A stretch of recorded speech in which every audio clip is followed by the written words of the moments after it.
സ്വർഗസ്ഥനായ പിതാവേ, അവിടുത്തെ രാജ്യം വരേണമേ.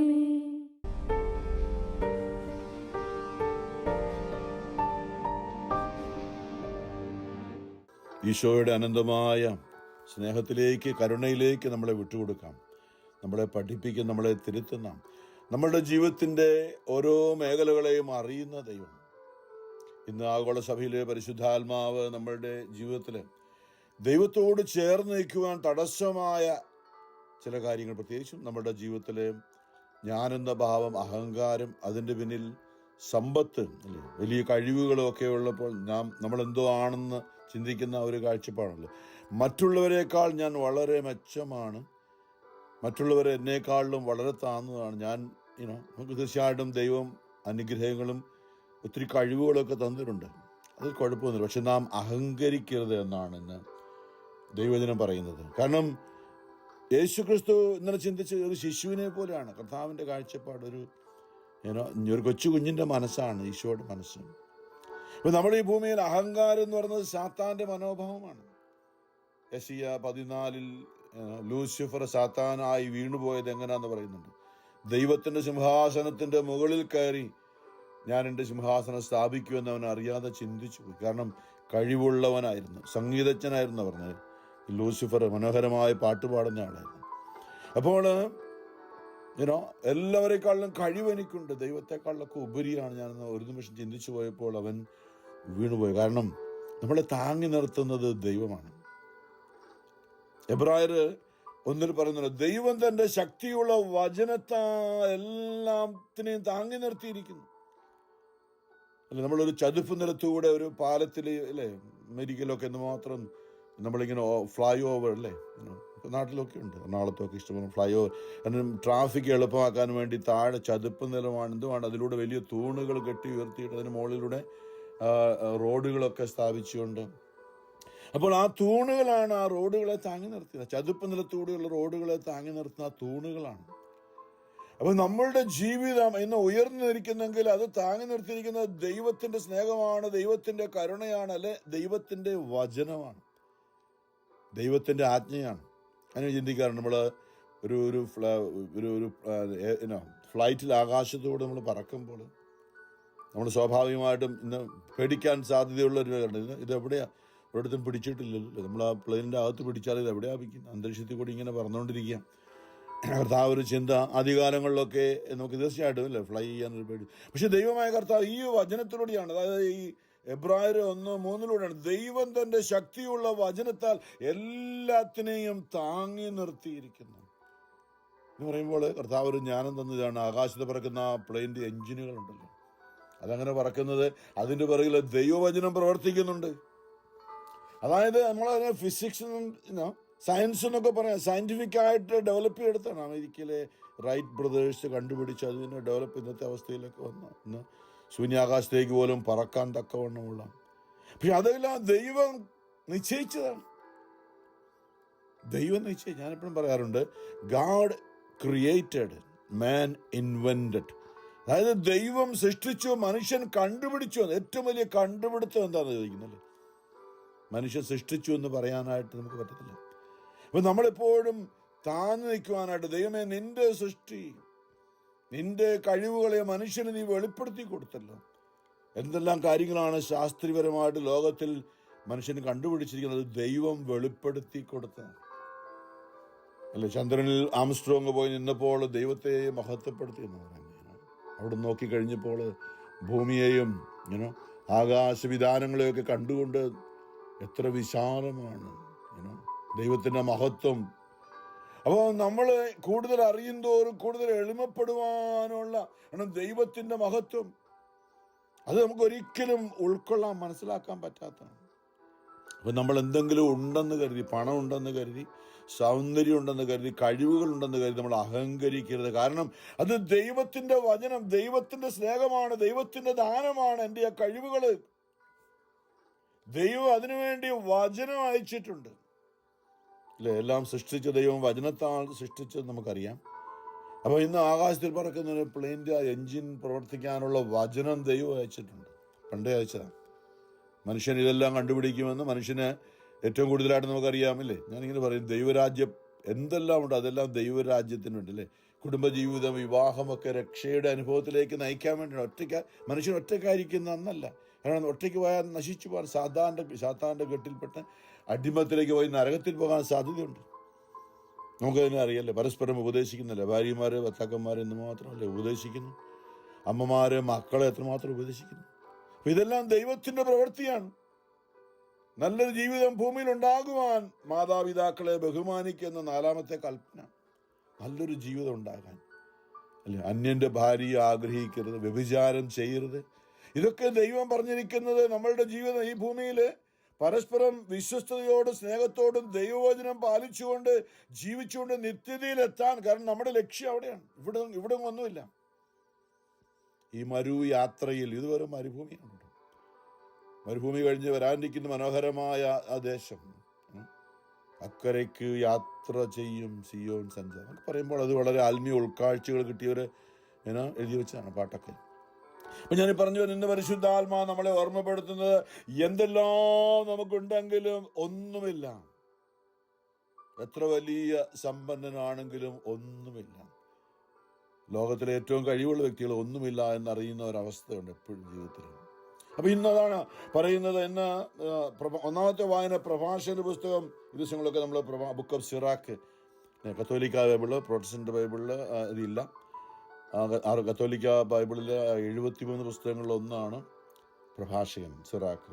അവിടെ ഇങ്ങനെ പറയുകയാണ്, 5ാമത്തെ അധ്യായം, സമ്പത്തിൽ ആശ്രയിക്കരുത് എന്ന് പറഞ്ഞാൽ എൻ്റെ ആശ്രയം സമ്പത്ത്, എൻ്റെ ആശ്രയം ദൈവത്തിലായിരിക്കണം. സമ്പത്തിൽ ആശ്രയിക്കരുത്, എനിക്ക് മതിയാവോളം ഉണ്ടെന്ന് മേനി പറയുകയും അരുത്. സ്വന്തം കഴിവിൽ ആശ്രയിച്ച് ഹൃദയ അഭിലാഷങ്ങൾക്കൊത്ത് ജീവിക്കരുത്. ആരുണ്ട് എന്നെ നിയന്ത്രിക്കാൻ എന്ന് പറയരുത്. അല്ലെ, ചിലരുടെ വാക്കുകൾ കേട്ട് കഴിഞ്ഞാൽ എന്തൊരു അഹങ്കാരമാണ്. നമ്മൾ ഭയപ്പെട്ടു പോകും ചിലരുടെയൊക്കെ വായിൽ നിന്ന് വാക്ക് കേട്ട് കഴിഞ്ഞാൽ. എൻ്റെ ദൈവം അവിടെ പറയണ, കർത്താവ് നിന്നെ ശിക്ഷിക്കും തീർച്ച, സംശയമില്ല. കാരണം നമ്മളെ ശിക്ഷിക്കുമെന്ന് പറയുമ്പോൾ എന്താ, നശിപ്പിക്കാനല്ല, വീണ്ടെടുക്കാൻ വലിയ സഹനങ്ങളിലൂടെ നമ്മൾ കടന്നു പോകേണ്ടി വരും. പാപം ചെയ്തിട്ട് എനിക്ക് എന്ത് സംഭവിച്ചു എന്നും പറയരുത്. കർത്തൃകോപം സാവധാനമേ വരൂ. കാരണം എന്താ, കർത്താവ് കരുണയുള്ളവനാണ്. ഇങ്ങനെ നോക്കിയിരിക്കണം, ഇന്നല്ലെങ്കിൽ നാളെ എന്ന്. കർത്തൃകോപം സാവധാനമേ വരൂ, ക്ഷമിക്കുമെന്ന് ഓർത്ത് അല്ലേ, ഇന്ന് കുമ്പസാരിച്ചാൽ മതിയല്ലോ എന്ന് നമ്മൾ പറഞ്ഞ് പോയി പാപം ചെയ്യരുത്. എത്ര വലിയ പാപം ചെയ്യാതെ കുമ്പസാരിച്ചാൽ മതിയല്ലോ എന്നുള്ള ആ ഒരു ചിന്ത, അത് അനുതാപം ഇല്ലാത്ത, നേരെ വെച്ച് അനുതാപത്തിന് എതിരായുള്ള ഒരു ചിന്തയാണ്. കുമ്പസാരിച്ചാൽ മതിയല്ലോ. ഇവിടെ പറയാണ്, ക്ഷമിക്കുമെന്നോർത്ത് വീണ്ടും പാപം ചെയ്യരുത്. അവിടുത്തെ കാരുണ്യം നിശ്ചീമമാണ്. അവിടുന്ന് എണ്ണമറ്റ പാപങ്ങൾ ക്ഷമിക്കുമെന്ന് പറയരുത്. കാരുണ്യത്തോടൊപ്പം ക്രോധവും കർത്താവിലുണ്ട്. ഇത് ദൈവനീതി എന്ന് പറയുന്നത്. നമ്മൾ ചെയ്യുന്ന പോലെ ദൈവം നമ്മളോട് ഇങ്ങനെ ദേഷ്യപ്പെടുന്ന അതല്ല. ദൈവനീതി, ദൈവം വചനമാണ്, ദൈവം സത്യമാണ്, ദൈവം പരിശുദ്ധനാണ്, ദൈവം നന്മയാണ്, ദൈവത്തിൽ തിന്മയില്ല. അപ്പൊ നമ്മൾ ദൈവസന്നിധിയിൽ അല്ലെ, നമ്മൾ പുറപ്പാട് 19 ചിന്തിച്ചില്ല, ദൈവം പറഞ്ഞ് മലമുകളിലേക്ക് കയറിയത്. കാരണം ജ്വലിക്കുന്ന അഗ്നിയായിരുന്നു അവിടെ, പരിശുദ്ധിയുടെ. അതിലേക്ക് നമ്മുടെ തീയിലേക്ക് നമ്മൾ വീണാൽ നമ്മൾ ചാമ്പലായി പോകും. പരിശുദ്ധിയുടെ അഗ്നിയായ ദൈവത്തിന്റെ മുമ്പിൽ നിൽക്കുമ്പോൾ നമ്മൾ എളിമപ്പെടാൻ, നമ്മൾ അഹങ്കരിക്കുക, നമ്മൾ വിശുദ്ധിയിലേക്ക് വരാൻ. നമ്മുടെ ദൈവം ദഹിപ്പിക്കുന്ന അഗ്നിയാണെന്നാണ് എബ്രായ ലേഖനത്തിൽ പ്രതിക്കുന്നത്. നമ്മുടെ ദൈവം ദഹിപ്പിക്കുന്ന അഗ്നിയാണ്. തീക്കകത്ത് വീണിട്ട് നമ്മൾ കത്തിപ്പോകുന്ന തീ എന്നെ കത്തിച്ചെന്ന് പറയും. തീക്കകത്ത് വീണിട്ട്, കാരണം തീ കത്തിക്കുന്നതാണ്, തീ നമ്മളെ ചാമ്പലാക്കുന്നതാണ്. അപ്പം ദൈവം അല്ലേ, അവിടുന്ന് എൻ്റെ എണ്ണമറ്റ പാപങ്ങൾ ക്ഷമിക്കുമെന്ന് നമുക്ക് തീർച്ചയായിട്ടും അനുതാപം വേണം, നമുക്ക് ഒരു ആശ്രയം വേണം തീർച്ചയായിട്ടും. അല്ലാതെ അഹങ്കാരത്തോടെ ഞാൻ എന്ത് ചെയ്താലും കുഴപ്പമൊന്നുമില്ല, എൻ്റെ ദൈവം ഞാൻ എന്ത് ചെയ്താലും, അങ്ങനെ ചിലരുണ്ടല്ലോ, ഞാൻ രക്ഷിക്കപ്പെട്ട വ്യക്തിയാ, എനിക്ക് ഒരു കുഴപ്പമില്ല, എന്ത് വേണമെങ്കിലും ചെയ്യാം, ഞാൻ മറ്റെല്ലാവരും ഈ കാണുന്നവരെക്കാളൊക്കെ ഞാൻ വലിയവനാ. കാരണം എന്താ? ഞാൻ രക്ഷിക്കപ്പെട്ട വ്യക്തിയാ. ദൈവം എന്നെ ഒരിക്കലും, ഞാൻ എന്ത് ചെയ്താലും ഒരു കുഴപ്പമില്ല, ഞാൻ രക്ഷിക്കപ്പെട്ട വ്യക്തിയാണ് ചിലരൊക്കെ പറയാറ്. അത് വലിയ അബദ്ധമാണ്. കാരണം നമ്മൾ മരിക്കുന്നത് വരെ നമ്മൾ രക്ഷിക്കപ്പെട്ടു എന്ന് ആർക്കും പറയാൻ പറ്റില്ല. അങ്ങനെയുണ്ട്. യേശുക്രിസ്തു നമ്മളെ രക്ഷിച്ചു, പക്ഷെ നമ്മൾ മരിക്കുന്ന സമയം വരെയും, നമ്മുടെ അവസാന നിമിഷം വരെയും ദൈവം നോക്കിക്കൊണ്ടിരിക്കുകയാണ്.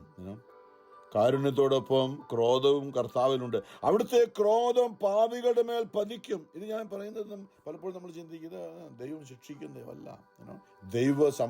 ദൈവത്തിന്റെ സ്നേഹത്തിൽ നിന്നും ദൈവത്തിന്റെ കരുണയിൽ നിന്നും അഹങ്കാരത്തോടെ പുറത്തു പോയി കഴിഞ്ഞാൽ അവിടെ സാത്താനുണ്ട്, അല്ലേ? ഇടയനും ആടും തമ്മിൽ, കർത്താവിൻ്റെ യഹോവ എൻ്റെ ഇടയനാകുന്നു, എനിക്കൊന്നിനും കുറവുണ്ടാകില്ല എന്ന് പറയുമ്പോൾ നമ്മൾ ആ ഇടയന്റെ വാക്ക് കേട്ട് കഴിയുന്ന ഒരു ആടിനെ ഇടയൻ നയിക്കുകയാണ്. പച്ചയായ പുൽപ്പുറങ്ങളിലേക്ക് അവിടുന്ന് തന്നെ നയിക്കുന്നു. സ്വച്ഛതയുള്ള ജലാശയത്തെങ്കിലേക്ക് അവിടുന്ന് തന്നെ നയിക്കുന്നു. അവിടുന്ന് എൻ്റെ കൂടെയുള്ളതിനാൽ ഞാൻ ഭയപ്പെടുകയില്ല. ഇപ്പൊ ദൈവത്തിന്റെ വചനം അനുസരിച്ചുകൊണ്ട് ദൈവത്തിന്റെ സ്നേഹവും ദൈവത്തിന്റെ കരുണയും അനുഭവിച്ചുകൊണ്ട് ജീവിക്കുമ്പോൾ അവിടെ വലിയ സന്തോഷമാണ്, ആരോഗ്യമുണ്ട്, സമാധാനമുണ്ട്, പ്രത്യാശയുണ്ട്, എല്ലാം നന്മയാണ്. പക്ഷെ ഞാൻ ദൈവത്തിൽ നിന്ന് അകന്നുപോയി ദൈവത്തിന്റെ വചനം തെറ്റിച്ചുകൊണ്ട് എൻ്റെ സ്വന്തം ആഗ്രഹത്തിന് പിന്നാലെ പോയി കഴിയുമ്പോൾ ദൈവത്തിന്റെ ആ സംരക്ഷണത്തിൽ ഞാൻ തന്നെ പുറത്തുപോയി. അവിടെ കടുവായുണ്ട്, ചെന്നായുണ്ട്, എല്ലാം ഉണ്ട്, നോക്കിയിരിക്കുകയാണ്. കായനോട് ദൈവം ഉൽപ്പത്തിയിൽ പറഞ്ഞില്ലേ, ഇതാ പാപം വാതിക്കൽ പതിയിരിക്കുക, നിന്റെ മേൽ താല്പര്യം വെച്ചിരിക്കുക, നീ അതിനെ കീഴടക്കണം. എപ്പോഴും നമ്മുടെ മേൽ സാത്താൻ ദൃഷ്ടി വെച്ചിട്ടുണ്ട്. നമ്മൾ പറയുന്ന വാക്കുകൾ നമ്മളെ കുരുക്കാനായിട്ട്, നമ്മൾ പറയുന്ന ഓരോ വാക്കുകളും, നമ്മുടെ ഓരോ പ്രവൃത്തിയും, നമ്മുടെ നോട്ടവും നമ്മുടെ ചിന്തകളും ഒക്കെ സാത്താൻ നോക്കി വെച്ചിരിക്കുക. ദൈവം കരുണയുണ്ട്, സാരമില്ല ദൈവം പറയുന്നെങ്കിൽ സാത്താൻ നമ്മുടെ മേൽ ചാടി വീഴും. ഇതാണ് ഈ ദൈവം കൈവിട്ടു എന്നൊക്കെ പറഞ്ഞാൽ ദൈവം കൈവിട്ടതല്ല, നമ്മൾ ഓടിപ്പോയി, ദൈവത്തിൽ നിന്ന് അകന്നു പോയി നമ്മുടെ സ്വന്തം ആഗ്രഹം. അവിടുത്തെ ക്രോധം പാവിയുടെ കർത്താവിലേക്ക് തിരിയാൻ വൈകരുത്. നാളെ നാളെ എന്ന് നീട്ടിവെക്കുകയും അരുത്, അല്ലേ? കുഴപ്പമൊന്നുമില്ല, ഇത്രയൊക്കെ ഞാൻ ചെയ്തിട്ട് ഒരു കുഴപ്പമൊന്നുമില്ല, അല്ലേ? ഞാൻ എന്തെല്ലാം, അല്ലേ, നമ്മൾ സ്വയം അഹങ്കരിക്കാറുണ്ട്, അല്ല എന്തെല്ലാം, അല്ലേ? കായൻ്റെ സന്തതി വരുമ്പോഴേ പറഞ്ഞില്ല, ഇന്ന് ഞാൻ വരുന്ന വഴിക്കൊത്തിനെ അടിച്ചു കൊന്നിട്ടാണ് വരുന്നത്. ഒറ്റ അടിക്ക് അവനെ നിലത്തിട്ട് അവൻ ചത്തവൻ പടഞ്ഞ് മരിക്കുന്ന കണ്ട് എന്തൊരു അഹങ്കാരത്തോടെ പറയുന്നു. ദൈവം കരുണയുള്ളവനായതുകൊണ്ട് കാത്തിരിക്കണം, എന്നല്ലെങ്കിൽ നാളെ വാളെടുക്കുന്നവൻ വാളാലെ എന്ന് ഈശോ തന്നെ പത്രോസിനോട് പോലും പറഞ്ഞു, നിന്റെ വാൾ ഉറയിലിടുക, നിനക്കും അത് തന്നെ സംഭവിക്കാം, അതുകൊണ്ട് നിന്റെ വാൾ ഉറയിലിടുക. നമ്മൾ പറയുന്നത് തന്നെ തിരിച്ച് നമുക്കിട്ട് കിട്ടും. നമ്മൾ വലിയവരോട്, പക്ഷെ നമ്മുടെ മക്കൾ നമ്മൾക്കെതിരെ പറയും, നമ്മുടെ ഭാര്യയോ ഭർത്താവോ നമുക്കെതിരെ പറയും, അല്ലെങ്കിൽ നമ്മൾ പ്രതീക്ഷിക്കാത്തിടത്തുനിന്നൊക്കെ നമ്മൾ പറഞ്ഞത് നമുക്ക് തിരിച്ചു കിട്ടും. അളക്കുന്ന അളവുകൾ തന്നെ നിനക്കും അളന്നു കിട്ടുമെന്ന് ഈശോ പറഞ്ഞതാണ്. നമ്മൾ പറഞ്ഞത് ഓരോന്നും തിരിച്ചു വരും, നമ്മൾ ചെയ്തതും തിരിച്ചു വരും. ഈ ഭൂമിയിൽ ദൈവനീതിയാണ്. കാരണം ഇന്നത്തെ വചനം പറയുന്നുണ്ട്, നമ്മളെ ദൈവം ഉപ്പുകൊണ്ടും തീ കൊണ്ടും ശുദ്ധി ചെയ്യുന്ന ദൈവമാണെന്ന്. പഴയ നിയമത്തിൽ ഈ മാംസം ഒക്കെ പ്രിസർവ് ചെയ്യാനായിട്ട് പണ്ട് കാലത്തെ ഉപ്പ് കൊണ്ടായിരുന്നല്ലോ, ഉപ്പിനകത്തല്ലേ നമ്മൾ ഉപ്പിലിടുക എന്ന് പറയത്തില്ലേ, ഉപ്പ് പ്രിസർവ് ചെയ്യുന്നത് പോലെ നമ്മളെ ദൈവം തൻ്റെ വിശുദ്ധിയുടെ വഴിയിലൂടെ നടത്തും. തീജ്വാലയിൽ അല്ലെങ്കിൽ കഷ്ടതയുടെ ചൂളയിൽ നമ്മളെ ദൈവം ശുദ്ധി ചെയ്യും. കാരണം നമ്മൾ നിത്യമായി നശിച്ചു പോകാൻ ദൈവം ആഗ്രഹിക്കുന്നില്ല. നാളെ നാളെ എന്ന് നീട്ടിവെക്കുകയില്ല. അവിടുത്തെ ക്രോധം അവിചാരിതമായി എപ്പോഴാണ് വരുന്നത്? കാരണം അവിടുത്തെ ക്രോധം എന്ന് പറയുന്നത് വീണ്ടും വീണ്ടും നമ്മൾ പഴയ നിയമത്തിലെ യേശുവിൻ്റെ സ്നേഹം അറിയുന്നതിന് മുമ്പുള്ള ഒരു കാഴ്ചപ്പാടാണ്. ദൈവം ശിക്ഷിക്കുന്നത്. പക്ഷെ ദൈവിക സംരക്ഷണത്തിൽ നമ്മൾ പുറത്തു പോയി കഴിഞ്ഞാൽ ഏത് നിമിഷവും സാത്താൻ നമ്മളെ ആക്രമിച്ച് നമ്മളെ കീഴ്പ്പെടുത്താൻ സാധ്യതയുണ്ടെന്നാണ് നമ്മളത് മനസ്സിലാക്കേണ്ടത്. അവിടുത്തെ ക്രോധം അവിചാരിതമായി ഉണരുകയും ദൈവനീതി, ദൈവിക സംരക്ഷണമൊക്കെ നമുക്ക് നഷ്ടപ്പെട്ടു പോകും. ആ ശിക്ഷയിൽ നീ നശിക്കുകയും ചെയ്യും. വ്യാജം കൊണ്ട് നേടിയ ധനത്തിൽ, അല്ലേ, വ്യാജം കൊണ്ട്, സത്യമല്ലാത്ത രീതിയിൽ വ്യാജം, അത് നശിച്ചു എന്ന് പറയുന്നത്. കാരണം ഇങ്ങനെ പറയുന്നുണ്ടല്ലോ, ജെറമ്യായും പറഞ്ഞിട്ടുണ്ട്, അതായത് കാക്ക ഈ കുയിലിൻ്റെ കൂട്ടിൽ പോയി, കുയിലിൻ്റെ കൂട്ടിൽ അല്ലെങ്കിൽ കാക്കയുടെ കൂട്ടിൽ കുയിൽ അല്ലേ മുട്ടയിടും, കാക്ക അതിൻ്റെ മുകളിൽ അടയിരിക്കും, പിന്നെ കുഞ്ഞുണ്ടാകുമ്പോൾ അതുപോലെയൊക്കെ ഇരിക്കും. പക്ഷേ കുറേ കഴിയുമ്പോൾ അത് ചെറുവരിക്കുമ്പോൾ അത് പറന്ന് കളിയാക്കിക്കൊണ്ട് പറന്നു, ഇതാ ഞാൻ പോകുമെന്ന് പറഞ്ഞു. നമ്മൾ ഇതുപോലെ നമുക്ക് അർഹതയില്ലാത്ത പണം നമ്മുടെ കയ്യിലുണ്ടെങ്കിൽ ഈ കുയിലിൻ്റെ, കാക്കയുടെ കൂട്ടിലെ കുഞ്ഞ ഇത്രയും കഷ്ടപ്പെട്ട് ഇത്രയും അതിനെ വളർത്തി കഴിയുമ്പോൾ അത് കൂകി കരഞ്ഞുകൊണ്ട് ചിരിച്ചുകൊണ്ട് പറന്നു പോകും. നമ്മൾ അർഹതയില്ലാത്ത വ്യാജം കൊണ്ട് നേടിയ ധനത്തിൽ ആശ്രയിക്കാതെ ആപത്തിൽ അത് ഉപകരിക്കുകയില്ല. നമ്മൾ വളരെ ശ്രദ്ധിക്കേണ്ട കാര്യമാണ് പ്രിയമുള്ളവർ. അതായത് ധനമൊക്കെ വേണം, പക്ഷെ അതിൽ അഹങ്കരിക്കരുതെന്നാണ്. സുഭാഷിതങ്ങളിൽ, ദൈവിക ജ്ഞാനത്തിൽ സുഭാഷിതങ്ങൾ 30 വചനം പലപ്പോഴും നമ്മൾ ചിന്തിച്ചാണ്. എന്താ സുഭാഷിതങ്ങൾ പറയാണ് 30:7 2 കാര്യങ്ങൾ ഞാൻ അങ്ങയോട് അപേക്ഷിക്കുന്നു, മരണം വരെ അവ എനിക്ക് നിഷേധിക്കരുത്. അസത്യവും വ്യാജവും എന്നിൽ നിന്ന് അകറ്റി നിർത്തണമേ. രണ്ടാമത്തെ കാര്യം, ദാരിദ്ര്യമോ സമൃദ്ധിയോ എനിക്ക് തരരുത്. നമ്മൾ ഈശോയോട് അന്നന്ന് വേണ്ടുന്ന ആഹാരം, അതാണ് ദൈവം ആഗ്രഹം. അന്നന്ന് വേണ്ട ഇന്നത്തെ കാര്യം നടക്കും, നാളത്തേത് നാളെ ദൈവം കരുതിക്കൊള്ളും. എന്തുകൊണ്ടാണത്? ഞാൻ സമൃദ്ധിയിൽ, സമ്പന്നതയിൽ അങ്ങയെ അവഗണിക്കുകയും കർത്താവ് ആര് എന്ന് ചോദിക്കുകയും ചെയ്തേക്കാം. എനിക്ക് ധാരാളം പണമുണ്ടെങ്കിൽ അഹങ്കരിച്ചുകൊണ്ട് ദൈവം ഞാനാ ദൈവം എന്ന് പറഞ്ഞു പോകുന്നൊരവസ്ഥ ഉണ്ടായി ഞാൻ നശിച്ചു പോയേക്കാം. വീണ്ടും ദാരിദ്ര്യം വന്ന് മോഷ്ടിച്ച് ദൈവനാമത്തെ നിന്ദിക്കുകയും ചെയ്തേക്കാം. അതുകൊണ്ട് ഞാൻ ഒരു സമ്പന്നനാകരുതേ. ഒരു പ്രാർത്ഥനയാണ്, നമ്മൾ പ്രാർത്ഥിക്കാൻ പറ്റുമോ? ദൈവമേ എന്നെ സമ്പന്നനാക്കരുതേ. ഇതാണ് ദൈവിക ജ്ഞാനം. യേശു അത് പ്രവർത്തിച്ചു ഭൂമിയിൽ. അവൻ ഏറ്റവും ദരിദ്രനായിട്ടാണ് ഈ ഭൂമിയിൽ ജീവിച്ചത്. സമ്പന്നനാകാൻ ആഗ്രഹിച്ചില്ല. നമ്മൾ കാണുന്ന സമ്പത്തോ ഏറ്റവും നല്ലതല്ല, വലിയ കുഴപ്പമാണ്. കുടുംബ ബന്ധങ്ങൾ തകരും, സ്നേഹം തകരും, ദൈവവുമായുള്ള ബന്ധം സാത്താൻ നമ്മളെ കൊണ്ടുപോകും നിത്യനാശത്തിലേക്ക്. എപ്പോഴാണ് മരിക്കും നമുക്കറിയില്ലല്ലേ, എപ്പോഴാണെന്നറിയില്ല. പെട്ടെന്ന് നമ്മൾ മരിച്ചു വീഴാൻ സാധ്യതയുണ്ട്. നമ്മുടെ ആത്മാവിനെയും കൊണ്ട് സാത്താൻ കൊണ്ടുപോകും.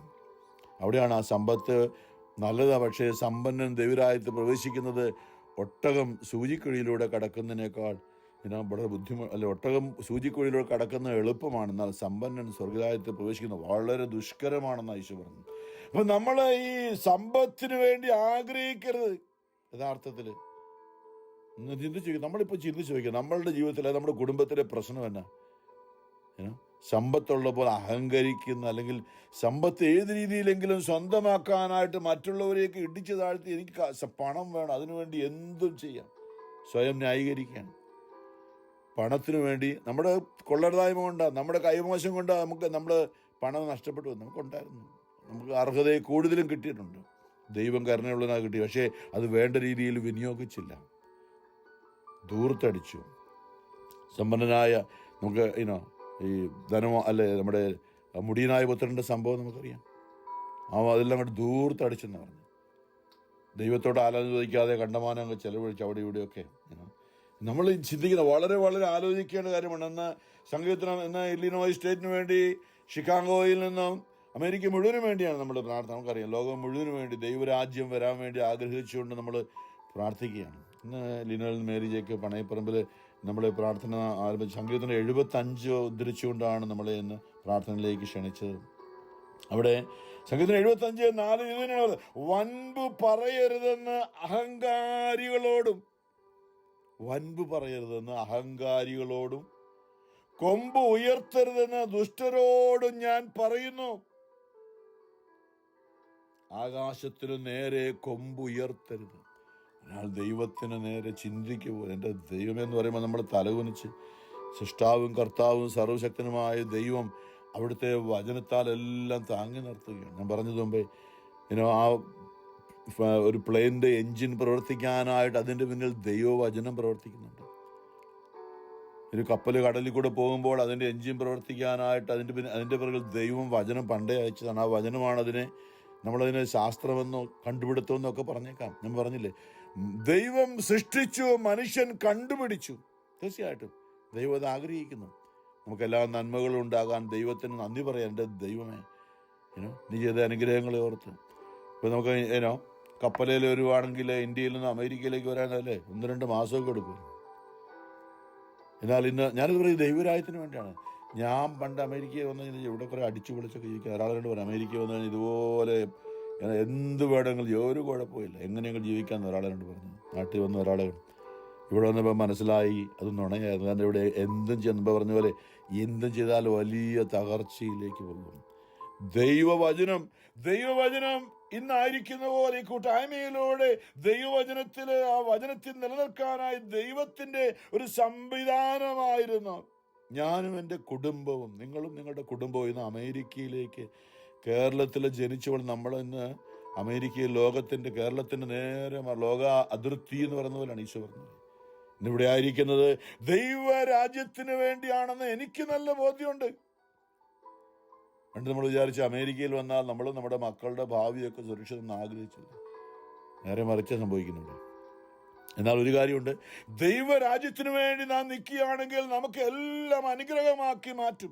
ആദ്യമേ നിങ്ങൾ അവിടുത്തെ രാജ്യവും അവിടുത്തെ നീതിയും അന്വേഷിക്കുവിൻ, അതോടൊപ്പം നിങ്ങളുടെ എല്ലാ ആവശ്യങ്ങളും കൂട്ടിച്ചേർത്ത് നൽകുമെന്ന് യേശുവിൻ്റെ വാഗ്ദാനമാണ്, ഒരു എഗ്രിമെൻ്റാണ്, മാറ്റം വരാത്ത.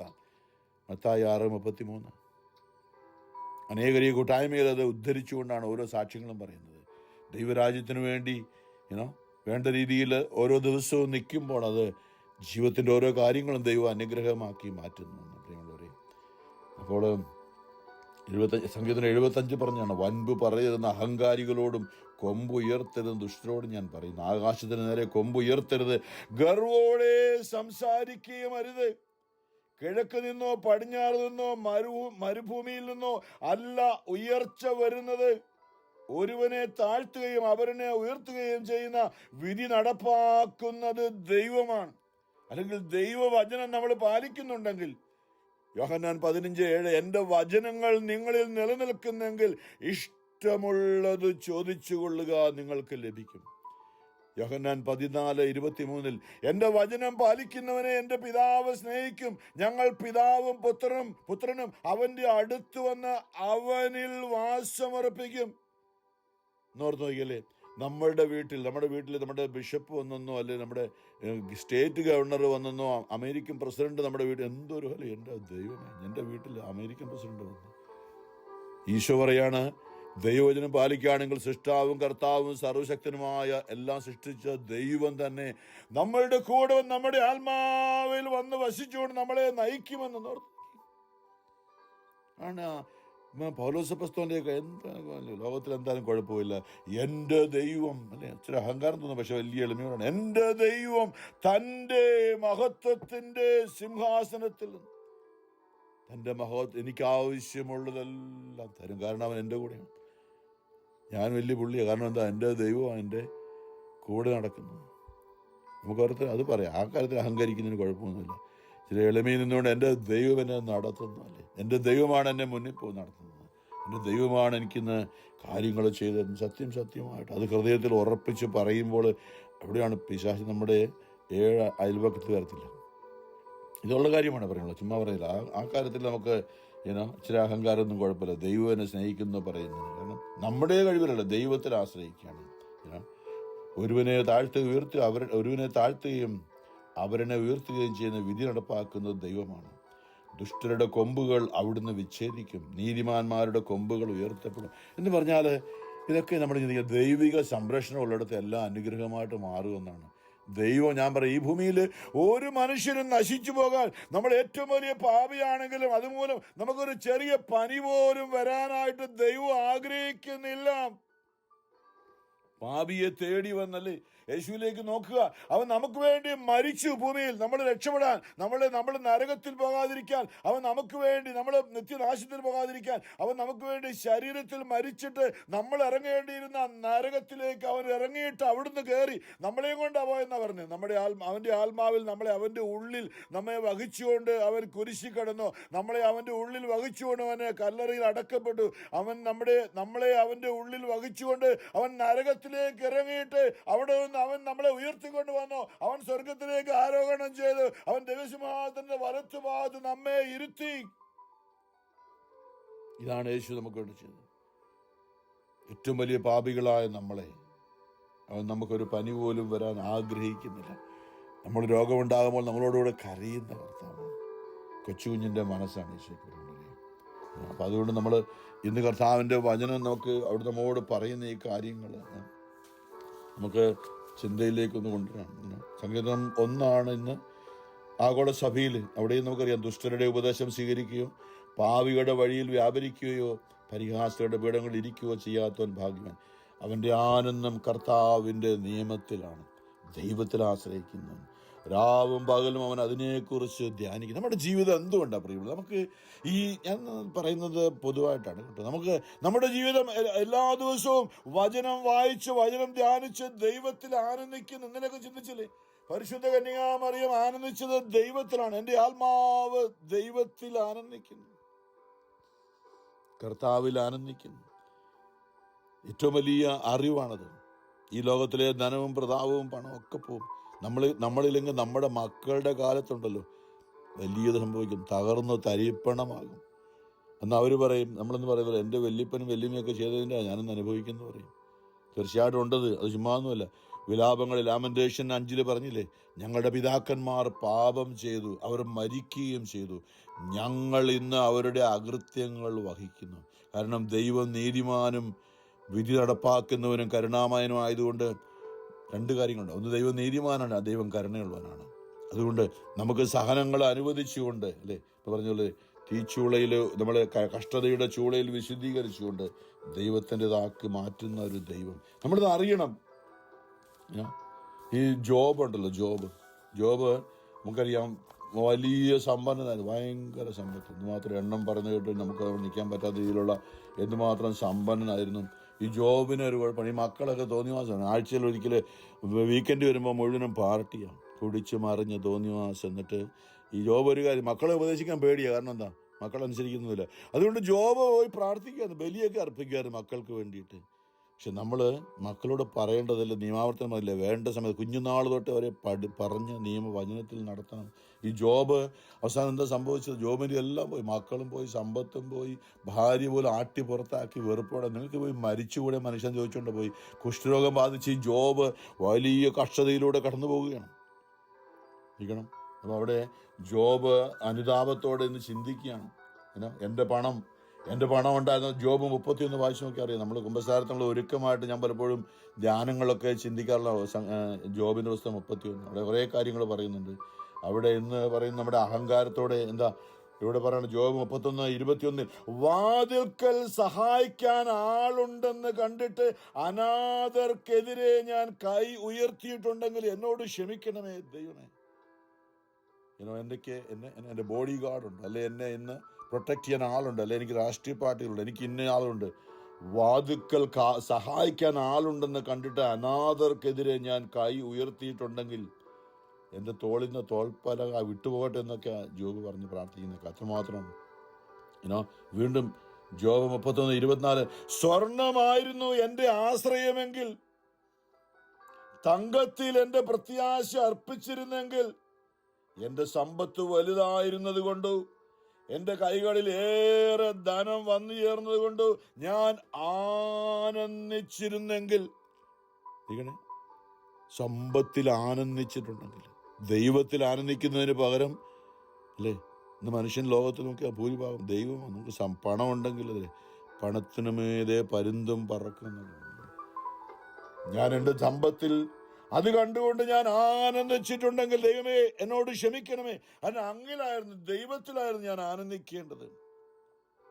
ഇതൊക്കെ നമ്മള് ദൈവവചനം നമ്മളെ ഇന്ന് ഓർപ്പിക്കുന്നത് നമ്മൾ ചിന്തിക്കണം. നമ്മളെ ഏറ്റവും ഇന്ന് സുവിശേഷത്തിൽ ഈശോ നമ്മളോട് ഓർപ്പിക്കുന്നത് മറ്റുള്ളവർക്ക് ദുഷ്പ്രേരണകൾ നൽകാതിരിക്കാനായിട്ട്. സത്യമായിട്ട് നമ്മൾ ആർക്കെങ്കിലും യേശു നാമത്തിൽ ആർക്കെങ്കിലും കൊടുത്താൽ എന്ത് പ്രതിഫലം കിട്ടും ദൈവരാജ്യത്തിന് ഈശോ പറഞ്ഞിട്ട് ഇന്നലത്തെ മർക്കോസ് 9-ാമത്തെ അധ്യായത്തിൽ ഇന്ന് ഇങ്ങനെയാണ്: വിശ്വസിക്കുന്ന ഈ ചെറിയവരിൽ ഒരുവന് ഇടർച്ച വരുത്തുന്നവൻ ആരായാലും അവന് കൂടുതൽ നല്ലതൊരു വലിയ തിരികല്ല് കഴുത്തിൽ കെട്ടി കടലിൽ എറിയപ്പെടുന്നതാണ്. നമ്മുടെ കഴുത്തിലൊരു വലിയ കല്ല് കെട്ടി കടലിലേക്ക് ചാടാൻ എന്ന് പറഞ്ഞാൽ ആത്മഹത്യ ചെയ്യുന്നു.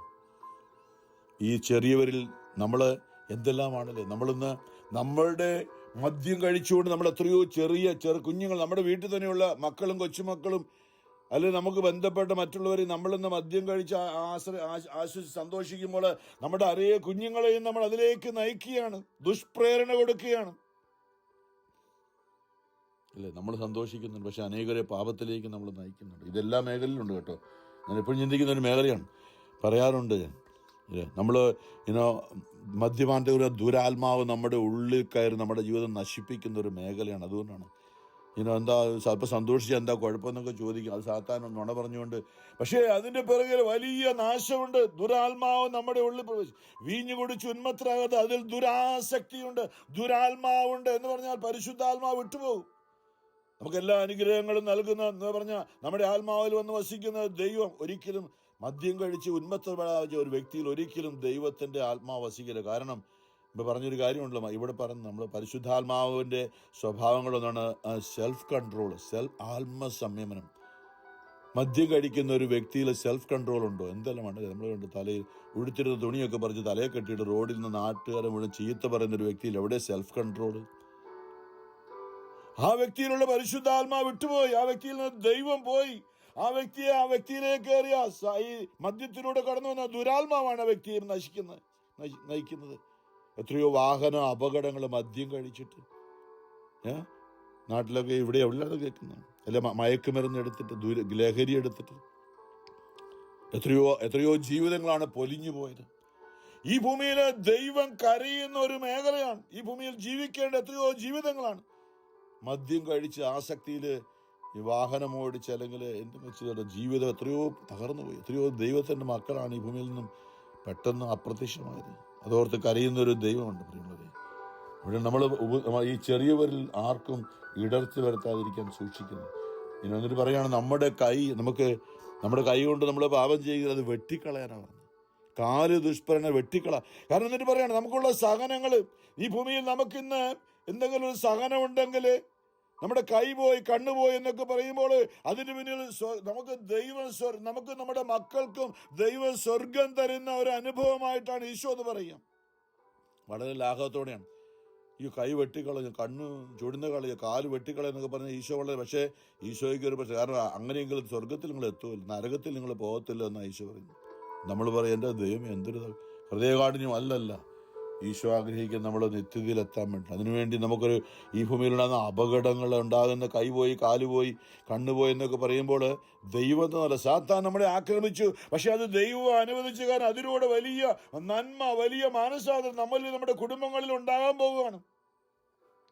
അതുകൊണ്ടാണ് ദൈവം മനസ്സോടെയൊക്കെ അതും അനുവദിച്ചത്. ഇരു കണ്ണുകളും ഉള്ളവനായി പുഴി ചാകാത്തതും തീ കെടാത്തതുമായ നരകത്തിലേക്ക് എറിയപ്പെടുന്നതിനേക്കാൾ നല്ലത് ഒരു കണ്ണോടുകൂടി ദൈവരാജ്യത്തിലേക്ക് പ്രവേശിക്കുന്നതാണ്. നമ്മളും നമ്മുടെ കുടുംബാംഗങ്ങളും. ഇതൊക്കെയാണ് എല്ലാവരും എന്ന് പറയുകയാണ്. കാരണം എല്ലാവരും അഗ്നിയാൽ ഉറകൂട്ടപ്പെടും. ഞാൻ പലപ്പോഴും പറഞ്ഞിട്ടുണ്ട്, നമ്മൾ അങ്ങോട്ട് കയറുമ്പോൾ തീയുടെ വാളുണ്ട്. തീയുടെ ഉൽപ്പത്തി 3 കർത്താവ് പറഞ്ഞു, ചുമ്മാ പല കഥയായിട്ടൊക്കെ ഇപ്പം നല്ലല്ല. ഇവിടെ അത് പറയണം, അഗ്നിയിലൂടെയാണ് നമ്മുടെ ആത്മാവ്, അല്ലെങ്കിൽ ദൈവസ്നേഹത്തിന്റെ അഗ്നിയിലൂടെയാണ്, വിശുദ്ധിയുടെ നമ്മുടെ ദൈവം ദഹിപ്പിക്കുന്ന അഗ്നിയാണ്. നിത്യതയിലേക്ക് പ്രവേശിക്കുവാനായിട്ട് ഉൽപ്പത്തി 3 ഏദൻ തോട്ടത്തിൽ മനുഷ്യനെ പുറത്താക്കിയിട്ട് ദൈവം അവിടെ എന്താ ചെയ്തത്? മനുഷ്യനെ പുറത്താക്കിയ ഉൽപ്പത്തി 3:24 അവിടെ ജീവന്റെ വൃക്ഷത്തിലേക്ക് ഉള്ള വഴി കാക്കാൻ ഏദൻ തോട്ടത്തിന്റെ കിഴക്ക് അവിടുന്ന് കെരൂബുകളെ കാവൽ നിർത്തി. എല്ലാ വശത്തേക്കും കറങ്ങുന്നതും തീ ജ്വലിക്കുന്നതുമായ ഒരു വാളും അവിടുന്ന് സ്ഥാപിച്ചു. അപ്പൊ നമ്മൾ ആ തീയിലൂടെ അങ്ങോട്ട് കയറണം. തീയിലൂടെ മാത്രമേ നമുക്ക് വിശുദ്ധിയിലേക്ക്, നിത്യതയിലേക്ക് പ്രവേശിക്കാൻ പറ്റുള്ളൂ. ദൈവസ്നേഹത്തിന്റെ വിശുദ്ധിയുടെ തീയാണത്. അപ്പൊ ഭൂമിയിൽ ദൈവം നമ്മുടെ കഷ്ടതയുടെ തീച്ചൂളയിൽ അല്ലേ, ഞാൻ അവരെ യെശയ്യാ 48:10 കഷ്ടതയുടെ തീച്ചൂളയിൽ ഞാൻ അവരെ അത് എനിക്ക് വേണ്ടിയാണ്, എനിക്ക് അവരെ വേണം. അവരെന്റെ മക്കളാണ്, എൻ്റെ ആരുമായിട്ട് എത്ര വലിയ പാപികളാണ്, ഏത് ജാതിയിൽപ്പെട്ട ഏത് ജനതയിൽപ്പെട്ടവരുമാകട്ടെ, അവരെ എനിക്ക് വേണം. അവരെ ഞാൻ സാത്താന് വിട്ടുകൊടുക്കുകയില്ല. അവർക്ക് ഞാൻ അപകടങ്ങൾ അനുവദിക്കും. അവർക്ക് ഞാൻ തീയിലൂടെ കടന്നു പോകുന്ന അനുഭവങ്ങളൊക്കെ ഉണ്ടാകും. അതിലൂടെ അവരെന്നെ കണ്ടെത്താൻ ഇടയാകും. സങ്കീർത്തനം 119:71 ദാവീദ് പറയും, ദൈവമേ ദുരിതങ്ങളെല്ലാം എനിക്ക് ഉപകാരമായി, അതുമൂലം അങ്ങയെ അറിയാൻ എനിക്ക് ഇടയായല്ലോ എന്ന്. പരിശുദ്ധ പരമ ദിവ്യകാരുണ്യനാഥനായ ഈശോയ്ക്ക് എന്നേരവും ആരാധനയും സ്തുതിയും പുകഴ്ചയും ഉണ്ടായിരിക്കട്ടെ.